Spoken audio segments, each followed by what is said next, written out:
네, 안녕하십니까. 이번 강의는 2022년도 편입수학 기출문제 해설 강의입니다. 저는 편석진이라고 하고요. 그다음에 수학과랑 수학과 대학원을 나왔고, 그다음에 이제 편입학원에서 편입수학 강사를 계속 했습니다. 그 중에서 이제 김영에서 두 번 강의를 했었고요. 그다음에 편입수학 기출문제를 가볍게 살펴보시면, 원래 이제 학원에서는 커리큘럼상 극한, 미분, 적분, 급수, 편미분, 중적분, 그다음에 선형대수학, 그다음에 공학수학, 이런 식으로 이제 커리큘럼들이 나눠지게 돼 있는데요. 실제로는 학원에서 이제 미적분학하고 공수 이렇게 하게 되면 새로 들어올 수 있는 학생이 없겠죠. 그래서 이 과정을 끊어놓은 거라고 보시면 되고, 실제로는 이게 전부 다 미분적분학 한 과목이고, 그다음에 선형대수랑 공학수학 합쳐서 공업수학 한 과목이라고 보시면 되고요. 그다음에 그래서 우리는 이제 이 두 과목에 대한 공부를 하신다라고 보시면 되고, 범위가 굉장히 제한적이고요. 이거는 이제 수학과에서는 얘는 전공 과목이 아니죠. 그래서 교양 과목이기 때문에 교수님들이 출제하시는 분이 학과장님이 계시면 그 밑에 이제 한 두세 분 정도가 이제 문제를 출제를 하시고요.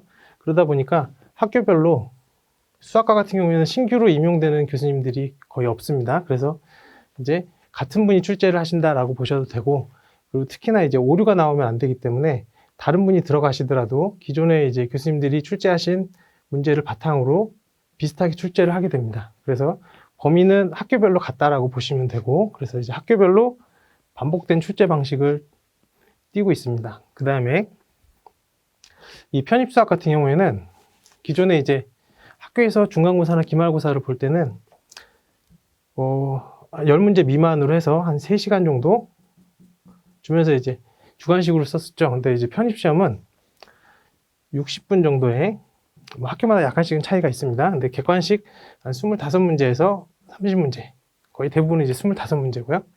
이렇게 굉장히 짧은 시간 안에 많은 문제를 풀어야 됩니다. 그리고 이제 그 중에서 서강대 같은 경우에는 4문제, 한양대 같은 경우에는 5문제가 주관식이라고 해서 답만 쓰는 그런 형태입니다. 그러면 이 시험 문제에 관련돼서 가볍게 한번 살펴보겠습니다. 학교별로 있는데 가천대학교 같은 경우에는 수학시험만 보고요. 25문제 60분의 25문항을 보고요. 그 다음에 뭐 영어 수학 일반적으로 보죠. 근데 건국대 같은 경우에는 똑같이 20문제 20문제지만 배점이 좀 다릅니다. 그래가지고 여기가 수학이 60%, 영어가 40%. 그래서 영어 한 문제는 2점이고 수학 한 문제는 3점이 되겠습니다. 그 다음에 경희대학교 수학만 보고요. 수학만 보는데 여기는 이제 공인영어 성적이 필요합니다. 뭐 토익 성적 같은 게 필요하고, 국민대학교 영어 수학을 보는데 일부 학과 같은 경우에는 수학만 보는 학과도 있습니다. 그 다음에 이제 뭐 영어 수학이 합쳐졌을 때는 이제 90분, 120분 뭐 이렇게 돼 있지만 이제 1시간 정도 근처라고 생각을 하시면 되고, 그 다음에 여기 서울과기대 여기도 수학만 보고요. 그 다음에 올해 같은 경우에는 서울시립대 여기도 이제 전형이 바뀌어서 이제 공인영어하고, 그 다음에 자연계 같은 경우에는 수학만 시험을 보게 돼 있습니다. 그 다음에 세종대학교도 수학만 시험을 보고요. 숙명여대도 수학만 시험을 봅니다. 그 다음에 이제 이화여대 같은 경우에도 수학 시험만 보고요. 그 다음에 중앙대학교 수학만 시험을 보는데, 중앙대학교 같은 경우에는 공대하고 수학과가 있고요. 30문제씩인데 공대 같은 경우에는 이제 미적분학하고 공수를 위주로 하고, 수학과 같은 경우에는 이게 미적하고 선대를 해서 이제 문제가 나오게 되고요. 이 중에서 10문제는 서로 겹쳐지는 문제가 있습니다. 그 다음에 한국공학대도 수학만 보고요. 그 다음에 이제 나머지 다.